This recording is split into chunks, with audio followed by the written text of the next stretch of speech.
রাষ্ট্রপতি থেকে বিলিয়নিয়ার, পর্দার সামনে যাদের আমরা আইকন মানি তাদের অনেকেরই আসল চেহারা কি অন্যরকম। গত কয়েক দশক ধরে বিশ্ব রাজনীতি ও সমাজ ব্যবস্থাকে যে নামটি প্রবলভাবে ঝাঁকুনি দিয়ে যাচ্ছে সেটি হল কুখ্যাত জেফ্রি অ্যাপস্টিন এবং তার Epstein files.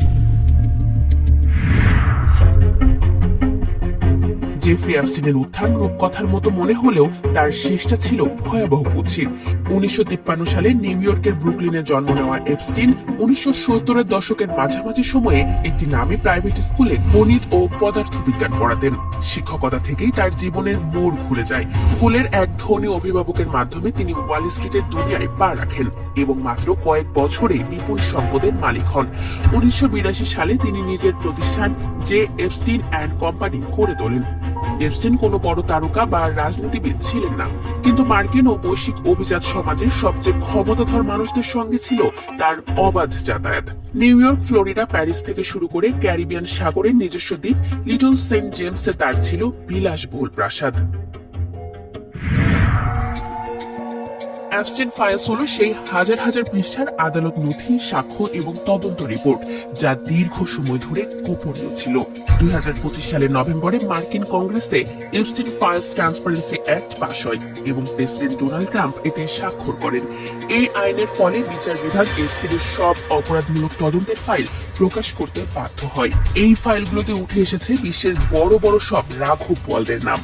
Donald Trump, Bill Clinton, Bill Gates, Elon Musk থেকে শুরু করে প্রিন্স অ্যান্ড্রুর মতো ব্যক্তিদের নামও এতে জড়িয়েছে। এমনকি এই নথিতে ভারতের প্রধানমন্ত্রী নরেন্দ্র মোদী এবং মামদানির মা রামাদুয়াজির নামও এসেছে।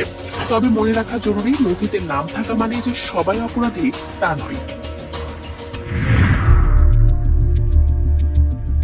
এপস্টিনের বিরুদ্ধে প্রধান অভিযোগ ছিল তিনি অপ্রাপ্তবয়স্ক মেয়েদের প্রলুব্ধ করে যৌনকর্মে বাধ্য করতেন।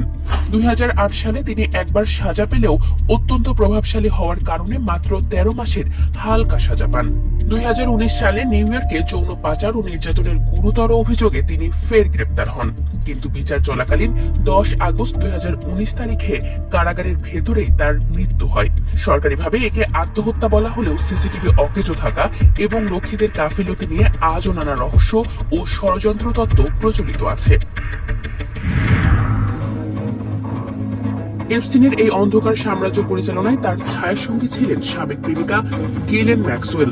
অভিযোগ আছে তিনি কম বয়সী মেয়েদের প্রলুব্ধ করে এপস্টিনের কাছে নিয়ে আসতেন। 2021 সালে আদালত তাকে 20 বছরের কারাদণ্ড দেয় এবং বর্তমানে তিনি কারাগারেই আছেন। এপস্টিনের মৃত্যুর 7 বছর পরও তার কাহিনী শেষ হয়নি।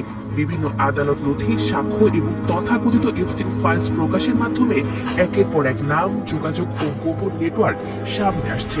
যদিও অনেক নামই এই অভিযোগ অস্বীকার করেছেন, তবুও এই কেস বিশ্বজুড়ে ক্ষমতা, যৌন শোষণ ও ন্যায় বিচার নিয়ে গভীর প্রশ্ন তুলেছে।